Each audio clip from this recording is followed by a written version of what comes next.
Madame, monsieur, bonsoir. Merci de nous recevoir chez vous et bienvenue dans ce journal. Le président de la République a reçu en audience cet après-midi l'ambassadeur du Royaume d'Arabie Saoudite au Mali, Nadit Al-Harbi, est venu annoncer à Ibrahim Boubacar Keïta l'intention des autorités saoudiennes d'appuyer le Mali avec un montant de 100 millions de dollars pour son développement.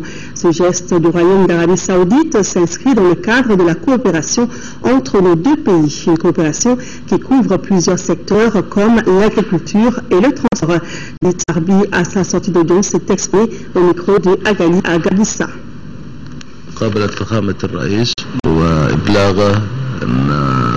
Je suis venu annoncer à son Excellence le Président de la République la décision du secrétaire de cette mosquée, le roi Abdallah bin Abdelaziz, d'accorder 100 millions de dollars à la République du Mali pour financer les projets de développement dans le Nord. Donc, ce sera bientôt et en fonction des projets que la partie malienne va proposer. La coopération entre le Mali et l'Arabie Saoudite est très ancienne, elle est aussi variée. Essentiellement les infrastructures de développement telles que les routes, les barrages, les ponts, etc. Le vérificateur général a présenté ce matin son rapport annuel au Premier ministre, occasion pour les deux personnalités d'échanger sur les recommandations contenues dans le document et voir comment les mettre en œuvre. Ajoutons que Omar Tatamli a félicité l'équipe de Amadou Ousmane Touré pour la qualité du travail. Reportage de Ibrahima Traoré. Le Premier ministre reçoit le 8e rapport annuel du vérificateur général. Amadou Ousmane Touré partage ainsi avec le chef du gouvernement les observations et préoccupations de son bureau sur la corruption et la délinquance financière au Mali. Le document, qui révèle près de 50 milliards de francs CFA de manque à gagner pour l'État, recommande surtout l'application des textes. Les recommandations administratives et les cas de mauvaise gestion ne faisant pas l'objet de poursuites judiciaires doivent être sanctionnés par les autorités politiques qui assurent la tutelle des entités ou des gestionnaires concernés.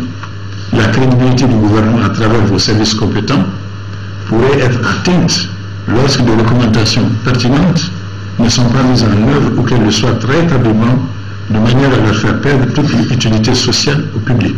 Le vérificateur général a saisi cette opportunité pour demander au gouvernement plus d'indépendance afin de mener à bien son travail. Il a justement tenu à rappeler le rôle, la mission et les limites de son bureau.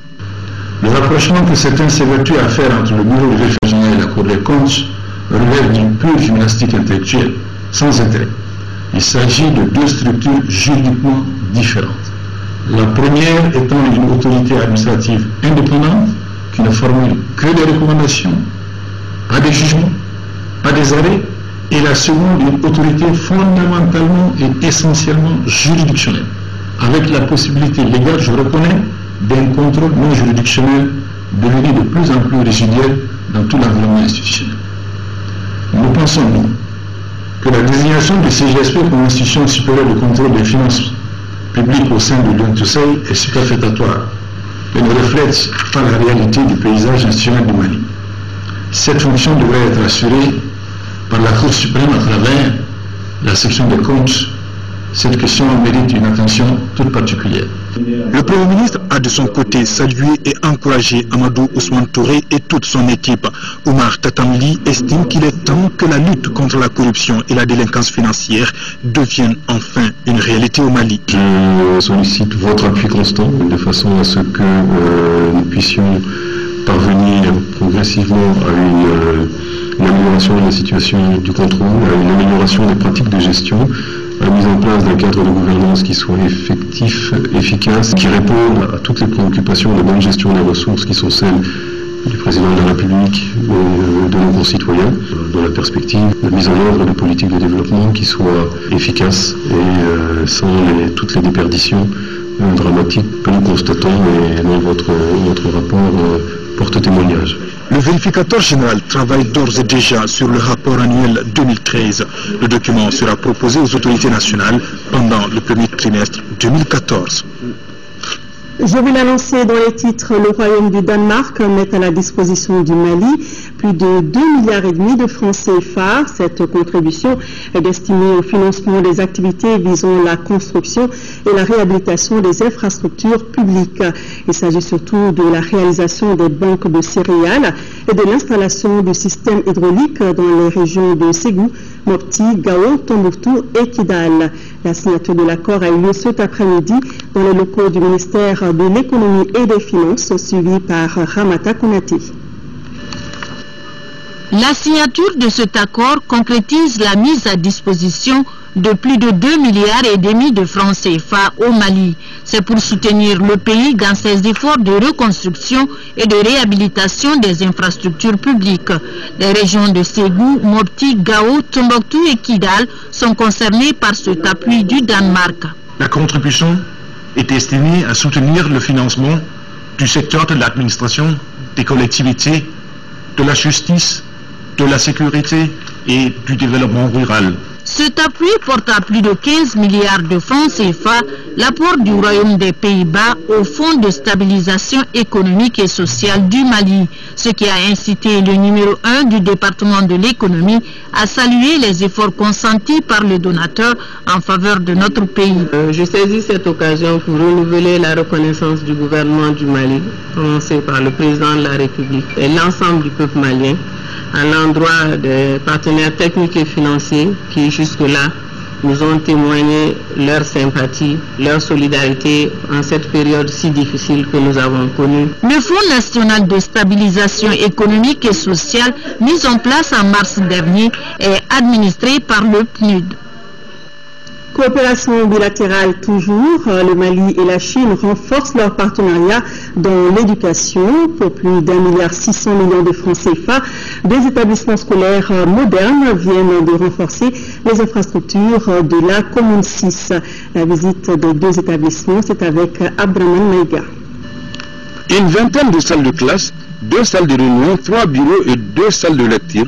C'est la composition de cette réalisation qui a coûté à la Chine plus d'1,6 milliard de francs CFA. Par ce don, ce pays ami apporte son soutien à la promotion du système éducatif malien. La donation s'inscrit dans la mise en œuvre du projet d'extension de 2 écoles en commune 6 du district de Bamako. Ce programme qui a démarré en novembre 2012 vise 2 objectifs: accroître les capacités d'accueil de ces établissements et offrir aux apprenants de meilleures conditions d'apprentissage. Nous espérons sincèrement que la concrétisation de ce projet permettra aux enfants maliens d'étudier dans un meilleur environnement. Avec cette offre, la République populaire de Chine, selon son ambassadeur, traduit la volonté de son pays à renforcer davantage cette coopération entre nos 2 États. Après la signature de l'acte de remise, la Chine a remis aux 2 établissements concernés par le projet 4 ordinateurs de bureau. Nous louons l'excellence des relations amicales des 2 peuples et des 2 gouvernements qui ont permis la conception et la réalisation du présent projet. La délégation s'est rendue ensuite au groupe scolaire de Nyomakoro, ancien marché, pour voir les réalisations effectuées dans le cadre de ce projet.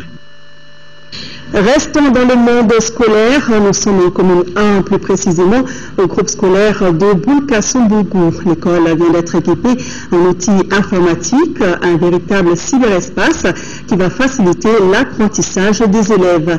Une initiative de l'ISOC Mali et de ses partenaires. Mohamed Ould Mamouni était à l'inauguration. Son reportage. Ce cyberespace du groupe scolaire de Boulkassoumbougou, dont le ruban vient d'être coupé par le ministre de l'Éducation nationale, est équipé de 26 ordinateurs Limorgal. Ces machines, conçues au Mali et par des Maliens, sont alimentées par des panneaux solaires et sont adaptées à nos réalités. On est composé essentiellement d'une unité centrale, d'un écran. L'unité centrale, il est une petite carte que nous avons assez développée pour qu'il soit adapté au milieu scolaire et qui consomme très peu d'énergie réellement. En plus de ça, il est aussi adapté à notre environnement.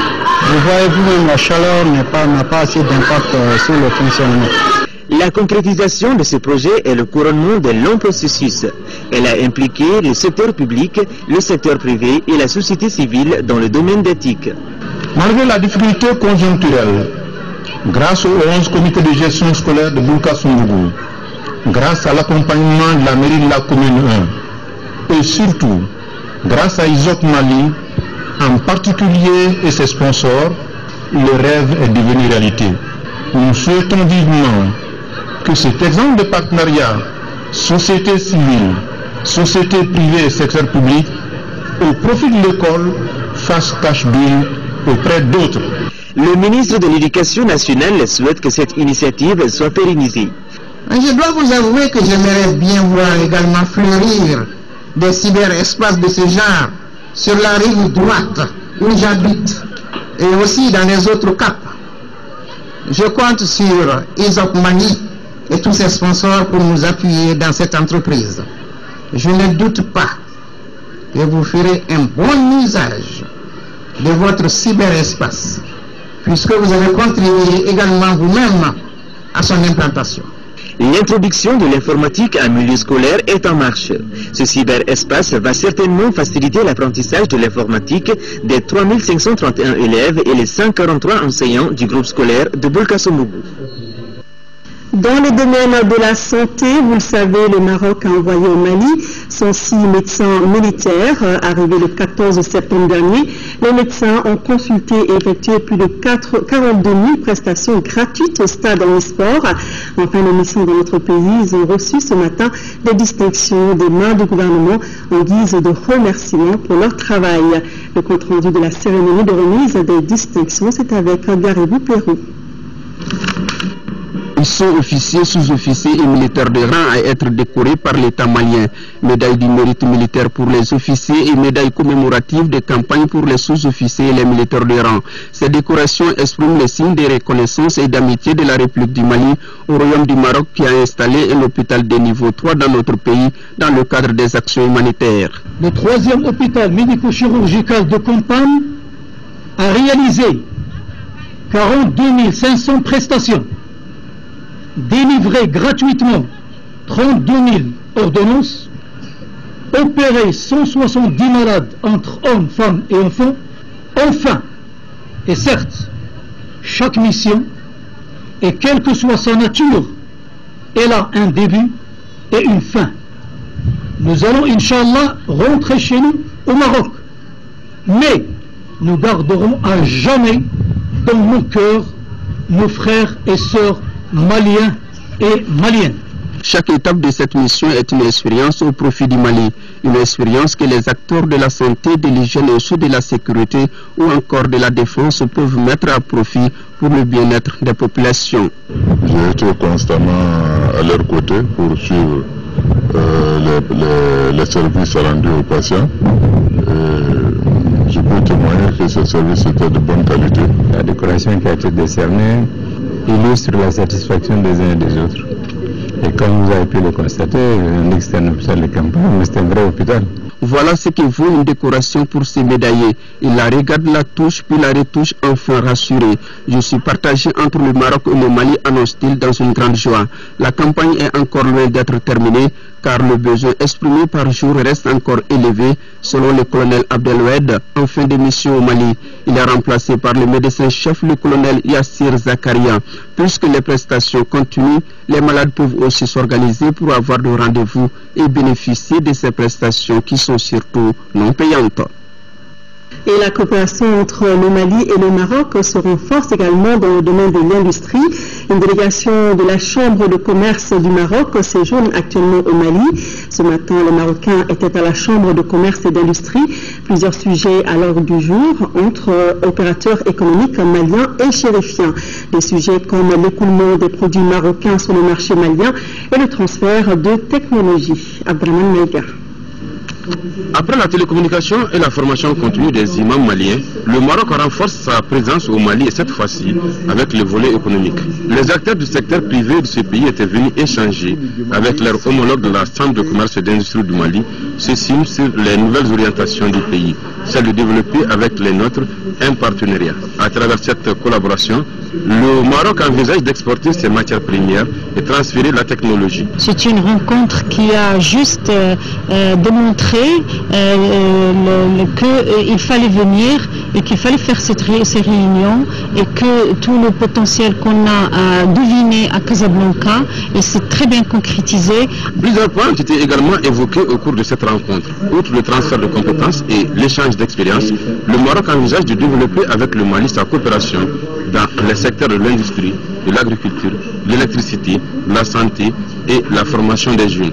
Nous avons décidé de faire d'abord une convention de partenariat qui sera le cadre institutionnel et juridique. Ensuite, nous devons faire parvenir à la partie marocaine les domaines d'intérêt commun, identifier les contraintes de leur développement et de créer des jeunes ventures de partenariat avec les entreprises. Ces différentes propositions ont été bien accueillies par la CECIM, surtout quand on sait que cette institution prépare activement les rendez-vous de fin d'année, qui sont la foire internationale de Bamako et la foire d'exposition de Bamako. À ce niveau, la CECIM a déjà souhaité l'appui du Maroc dans la fabrication des pavillons d'exposition. Et cette bonne nouvelle pour les populations du district de Bamako et des communes urbaines de l'intérieur qui vont bénéficier d'un montant de 10 milliards de francs CFA. Cette somme offerte par la Banque mondiale est destinée au projet d'appui aux communes urbaines du Mali. Il permettra de renforcer l'économie locale. Aldi Matina. Le ministre de l'Urbanisme et de la politique de la ville, Moussa Mara, avait à ses côtés les maires et les staffs lors de cette réunion technique autour du projet d'appui aux communes urbaines du Mali. Il s'agissait de dégager des stratégies pour la mise en œuvre efficace du plan annuel 2014 du projet PACOM, financé par la Banque mondiale et la coopération suisse à hauteur de 10 milliards de francs CFA. Ces 10 milliards, nous devons pouvoir les dépenser d'ici le 31 décembre 2014. Donc il s'agit de faire en sorte que chaque maire s'imprègne de ses responsabilités en identifiant les projets de manière précise pour qu'ils puissent s'engager avec l'ensemble de ses services municipaux, avec le soutien des services déconcentrés de l'État, à faire en sorte que ces activités soient engagées dans les meilleures conditions le plus rapidement possible. Outre le district de Bamako, le projet concerne les communes urbaines de Kaï, Likoro, Sigasso, Ségou, Mopti et Tombouctou. Les fonds seront utilisés dans les domaines prioritaires de façon efficiente pour offrir à nos communes urbaines un cadre de vie meilleur. Essentiellement des aménagements, des infrastructures et le renforcement des économies locales. Nous avons des marchés, nous avons des caniveaux, nous avons des voies, nous avons des ouvrages d'assainissement. Nous avons aussi ici ou là des investissements dans les secteurs de l'éducation, de la santé qui seront constatés. Tout ce qui va servir à améliorer la qualité de vie dans les villes et à rendre, je pense, les villes beaucoup plus robustes en termes économiques pour générer des revenus. Au cours de cette concertation, les élus communaux ont touché du doigt certains problèmes, dont la faiblesse des capacités des communes. Les responsables du programme d'appui aux organisations de la société civile étaient face aux journalistes. Au cours du point de presse, il a surtout été question des missions du programme et des projets déjà réalisés. À ce sujet, écoutons le chef du programme. Il est au micro de Mamouro Sidibé. Nous pouvons dire que nous avons déjà 84 premiers bénéficiaires et organisations de la société civile, bien sûr, qui interviennent dans l'ensemble des régions du pays. En particulier, nous avons 74 organisations pour réaliser des actions au profit des populations du Nord, donc à Mopti, Gao, Tombouctou et Kidal. Mais nous avons 9 autres organisations qui interviennent dans les autres régions et dans le district de Bamako. Mais nous sommes en train d'achever le processus de sélection d'environ 600 autres organisations qui interviendront dans l'ensemble du territoire du pays. Le programme a pour mission le renforcement des capacités des organisations de la société civile. Donc nous finançons le renforcement dans le domaine organisationnel, institutionnel des associations, et nous finançons également des actions, par exemple pour le suivi de la gestion des collectivités territoriales, pour le suivi de la gestion de l'exécution budgétaire de l'État. L'on connaît depuis ce mardi les résultats provisoires du premier tour des élections législatives. Le premier constat qui se dégage est qu'il n'y aura probablement pas de second tour dans 11 circonscriptions électorales sur les 55 dans lesquelles sont élus les députés. La bataille promet donc d'être rude dans les 44 autres circonscriptions qui doivent se préparer à un second tour, parmi lesquelles les 6 communes du district de Bamako. Le décryptage de Oumar Moussa Traoré. 11 circonscriptions électorales sur un total de 55 ne connaîtront pas en principe de second tour à l'occasion des législatives de cette année. Il s'agit de celles de Dioïla en 2e région, Baroueli en 4e région, Bandiagara et Djéné en 5e région, Niafunke en 6e région, Bourem et Menaka en 7e région, Kidal, Abébara, Tessalit et Tinesako en 8e région. Si les résultats provisoires proclamés mercredi devraient être confirmés par la Cour constitutionnelle, cela signifie que 20 sièges de députés sont déjà pourvus sur les 147 que compte l'Assemblée nationale. Autant dire que la bataille sera rude dans les 44 autres circonscriptions qui s'apprêtent à vivre une campagne, on imagine plus animée que celle du premier tour, caractérisée par la morosité. S'agissant du taux de participation, il est estimé à environ 38% sur l'ensemble du territoire national. Il est en deçà de celui obtenu à l'issue de la dernière présidentielle qui était de 45% et des attentes des autorités si l'on en croit le ministre de l'administration territoriale. Au vu des résultats provisoires, aucune formation politique n'est en passe d'obtenir une majorité absolue dans la future Assemblée nationale. Cet état de fait rend la situation politique malienne assez peu lisible. Et les alliances qui se sont nouées au détriment souvent des idéologies et des projets de société de certaines formations politiques ne facilitent guère aussi cette lisibilité. Malin donc, qui pourrait démêler l'écheveau de la configuration du futur Parlement du Mali? À cet imbroglio vient s'ajouter un dernier, le décès de l'un des 1082 candidats à ces législatives. Il était sur une des listes de la circonscription de Nyono.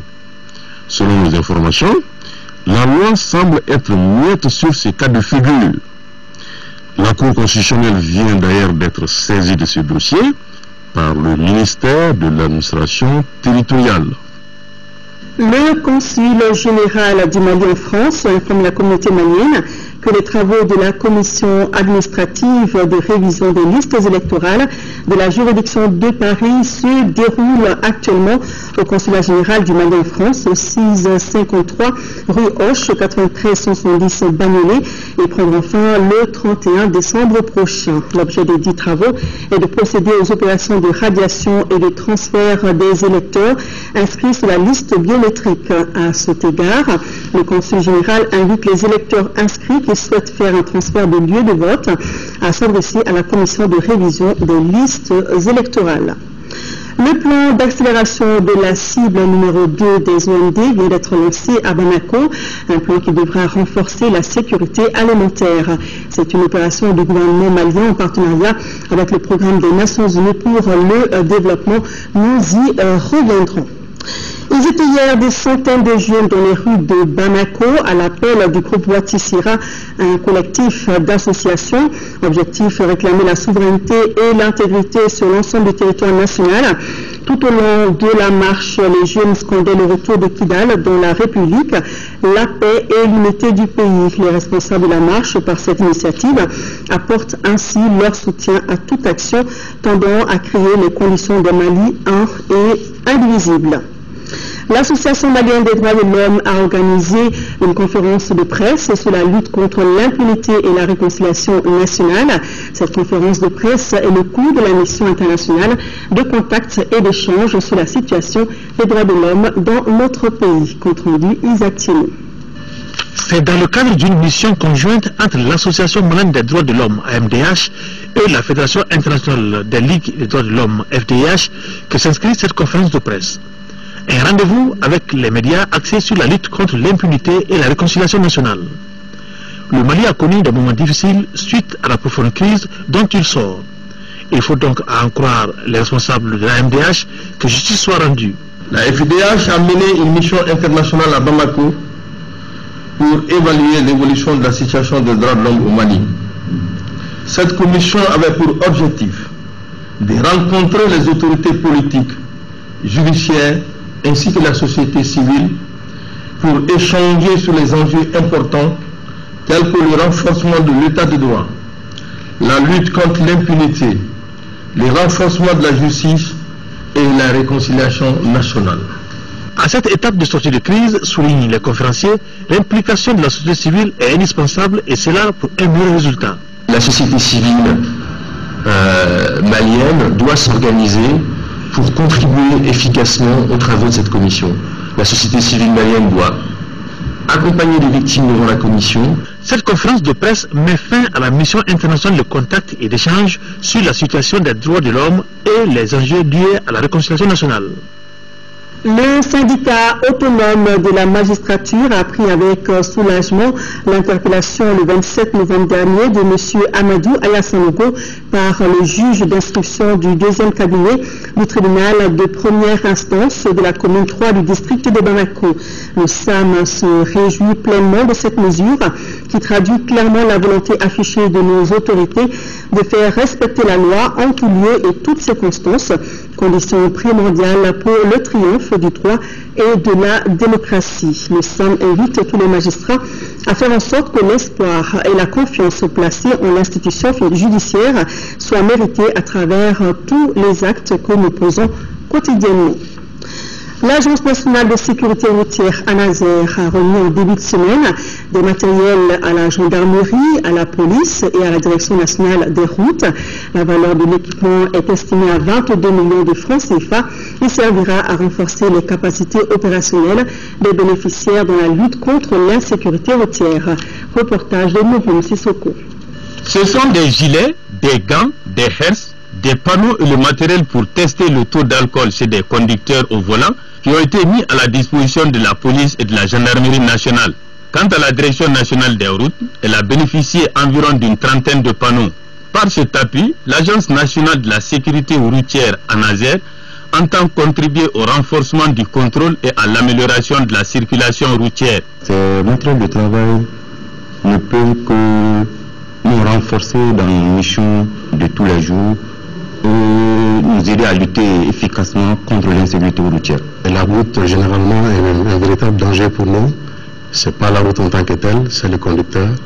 Donc ce matériel vient renforcer les capacités des forces de l'ordre en matière de sécurité routière, permettre de réduire, on ne dirait pas freiner, les cas d'accident. À la direction nationale des routes, l'on ne doute pas du partenariat avec l'ANASER selon le directeur. Ce matériel sera vraiment d'un grand apport pour nous, surtout à Bamako. Chaque fois qu'on a des panneaux cassés, on peut immédiatement les remplacer.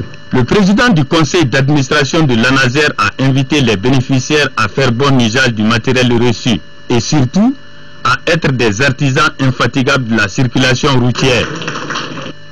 Parlons agriculture. Les agriculteurs de la 4e région étaient réunis à Ségou. C'était pour harmoniser leur vision sur le processus de plateforme multi-acteurs d'innovation riz. La journée a donc servi de cadre de réflexion sur les filières prioritaires que sont le riz, le niébé et le lait. De Ségou, la correspondance de Fousséni Samaki. Ils sont agriculteurs, transformateurs de produits agricoles, chercheurs en agriculture, responsables d'institutions de finances et ONG spécialisées en riz à se retrouver dans la capitale des Balanzans avec un seul objectif: harmoniser les visions pour l'accroissement de la filière riz qui occupe une place de choix dans l'agriculture malienne. Tous les acteurs qu'on se retrouve à Ségou afin d'harmoniser cette notion. Qu'est-ce que pensent les uns et les autres pour qu'on puisse aller dans le même sens par rapport à cette plateforme d'innovation multi-acteurs. Il s'agit de la production jusqu'au marché pour mieux vendre.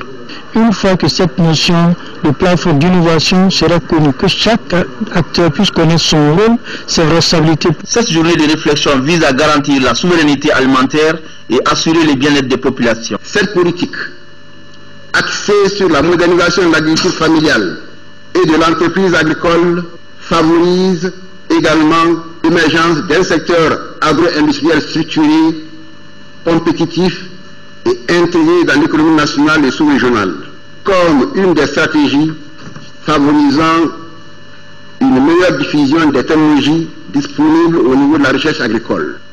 ont pris part à cette journée de réflexion d'harmonisation de la plateforme multi-acteurie les acteurs de l'agriculture venus des régions de Kaï, Koulikoro, Sikasso, Ségou et Mopti. Revenons du côté de la 3e région où la campagne agricole 2013-2014 est jugée moyenne. C'est le constat fait par la mission de supervision de la Direction nationale de l'agriculture qui vient de sillonner la région. ORTM Sikasso, reportage de Fatoumata Diallo. Constater de visu l'état de la campagne agricole 2013-2014 et harmoniser les données des acteurs, tels sont les objectifs de la mission nationale de supervision dans la région de Sikasso. Pour ce faire, aucun effort n'était de trop pour les missionnaires composés de cadres des directions nationales et régionales de l'agriculture. Le périple ainsi effectué dans différentes localités a été marqué d'une part par des visites de champs et de courtoisie aux autorités et d'autre part par des rencontres avec les producteurs et les services techniques. Le niveau moyen de réalisation tourne autour de 96% dans la région, ce qui est vraiment satisfaisant. Mais il faut reconnaître qu'il y a eu des pertes en superficie. Pertes de superficie consécutives aux inondations, consécutives à la sécheresse, c'est-à-dire le déficit hydrique. En fin de saison. Nous avons vraiment jugé la campagne agricole 2013-2014 comme une campagne moyenne dans la région de Sikasso. Toutefois, il a été déjà identifié quelques communes sinistrées dans le secteur de Yorosso. Aussi, selon le chef de la mission nationale de supervision, des dispositions pratiques doivent être envisagées pour de meilleures perspectives. Une opportunité pour les paysans d'extérioriser certaines de leurs préoccupations, au nombre desquelles l'insuffisance de la quantité d'engrais subventionnés par l'État et l'éloignement de ces sites de dépôt des producteurs. À ces préoccupations, des éclaircissements ont été donnés par les missionnaires. Sur un tout autre sujet, le ministère du Travail, des Affaires sociales et humanitaires vient d'organiser une vague de retour volontaire des déplacés du Nord qui étaient installés dans la région de Koulikoro. Ce départ concerne 313 personnes réparties entre les villes de Koulikoro, Banamba, Ouelesebougou et Kati. Compte rendu, Brima Kone.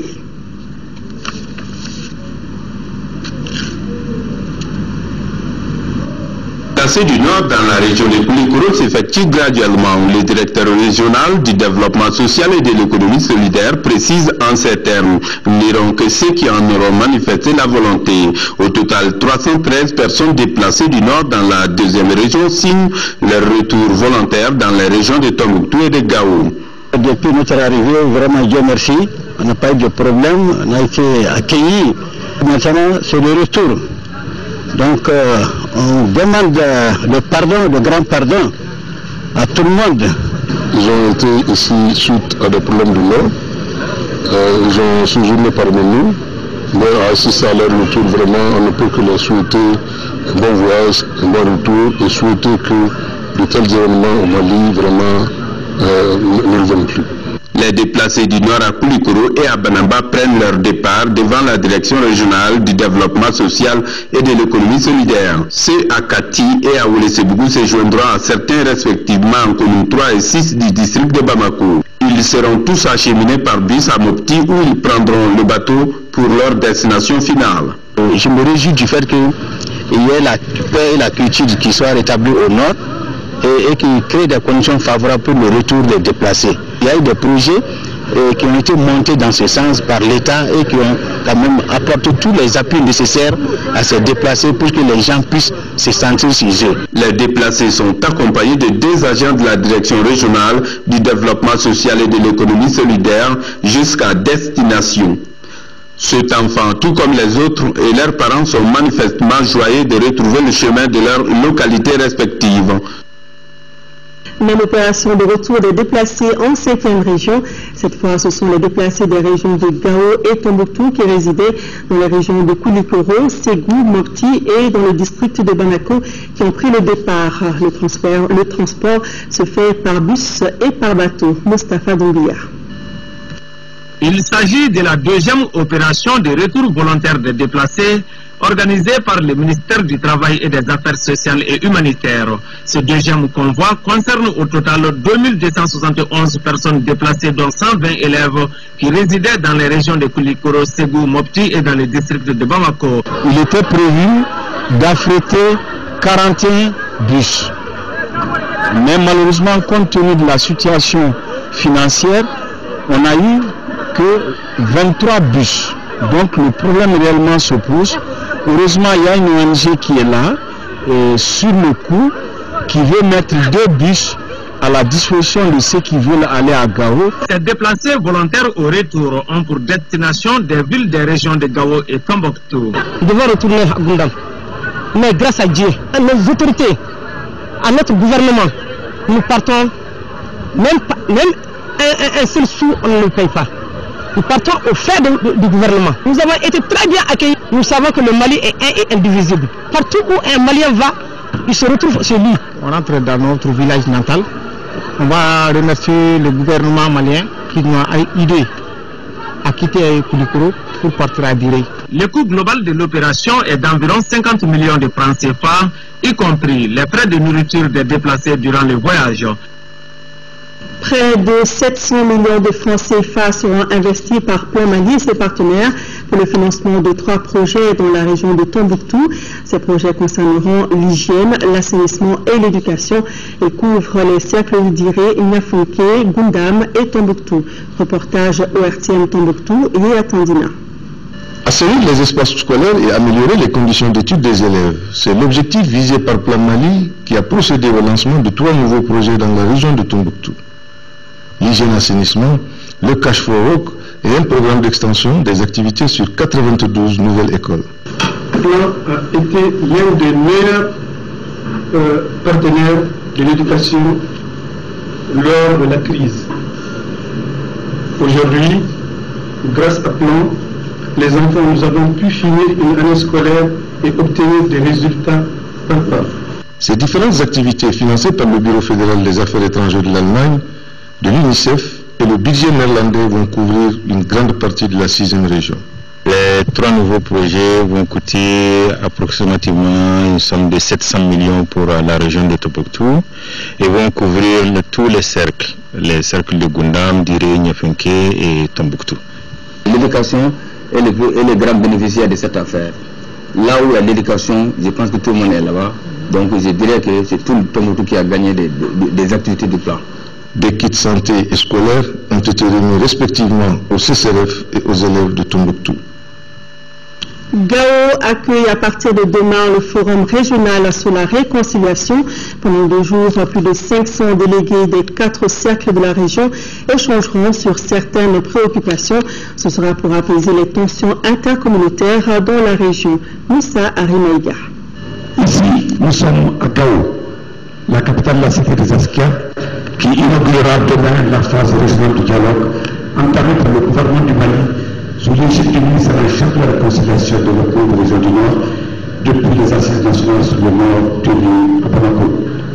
Là, entre autres objectifs à Gao, il s'agira à travers des prestations actives des représentants des populations des cercles de Menaka, d'Ansongo, de Bourel, de Gao, de restaurer la confiance, d'instaurer le dialogue, d'apaiser les tensions communautaires dans cette région particulièrement meurtrie par l'occupation et surtout d'investir dans la construction de la paix sociale en confortant les populations de Gao de leur désir exprimé clairement dans les assises nationales de jouer un rôle prépondérant dans le processus de réconciliation qui les concerne au premier chef. Demain, samedi et dimanche, on va organiser le forum régional effectivement au niveau de Gao. Mais ça a été précédé par les forats au niveau de tous les cercles, qui a donné l'opportunité, la chance à tout un chacun de pouvoir parler, de discuter et de changer les idées. Alors donc à notre niveau aujourd'hui, toutes les dispositions sont prises pour pouvoir organiser sainement effectivement ce forum régional. Alors donc en ce qui nous concerne ici, les femmes et les hommes, les vieux, jeunes et vieux, l'ensemble des groupes, tous confondus, sont mobilisés pour pouvoir organiser et assister effectivement à ce forum régional. Le Gao est en train de préparer les assises sur le dialogue et la réconciliation. Qu'est-ce que vous en pensez? Bon, c'est une bonne chose. Et je pense que se rencontrer et puis discuter des problèmes qui sont d'actualité, moi je crois que c'est la plus noble aspiration La CIS, là, ça veut dire quoi? Puisque on dit qu'on vient pour la réconciliation, pour qu'on cherche la paix. Donc déjà, comme on le voit sur ces images à Gao, la commission régionale présidée par le gouverneur de région, le général Mohamed Ouattara, entre ses collaborateurs, les membres du cabinet du ministre en charge de la réconciliation, est appuyé pour les derniers réglages du dispositif organisationnel pour accueillir avec la manière plus de 500 délégués attendus dans la plupart déjà sur place, au nom desquels tous les ministres anciens premiers ministres de la région de Gao. Avec l'ouverture du forum régional de Gao demain, c'est le premier pas du chantier de la paix qui commence. Car pour les populations de Gao, c'est parce que la guerre naît dans l'esprit des hommes que c'est d'abord dans leur esprit qu'il faut commencer par instaurer la défense de la paix. Littérature avec une nouvelle parution dans vos kiosques, ma vie de préventionniste des risques professionnels. C'est l'intitulé du livre que vient de publier Zakaria Madi Touré, un ouvrage qui traite de la recherche et de la mise en pratique des moyens et des procédés individuels et collectifs qui permettent d'éviter des risques. L'auteur Zakaria Madi Touré est consultant en hygiène et sécurité du travail. Il est né en 1942 au Mali et dirige actuellement le Centre africain de prévention des risques professionnels. Et à suivre après ce journal, une émission de débat, processus de réconciliation nationale et législative. Awo Touré a comme invité Dr Akori Ikman, président de l'association des ressortissants de la région de Kidal, Madame Dambélé Oulematosso, présidente de la Fédération nationale des associations de santé communautaire, et Madame Assetou Foune-Samake, conseiller technique au ministère de la Réconciliation nationale et du développement des régions du Nord. Votre débat donc tout à l'heure après ce journal qui s'achève. Merci de votre fidélité. Je vous retrouve Inch'Allah dans l'édition de demain soir. Mais avant, à 13h, vous serez avec Amara Malé Diallo. Merci et passez de bons moments.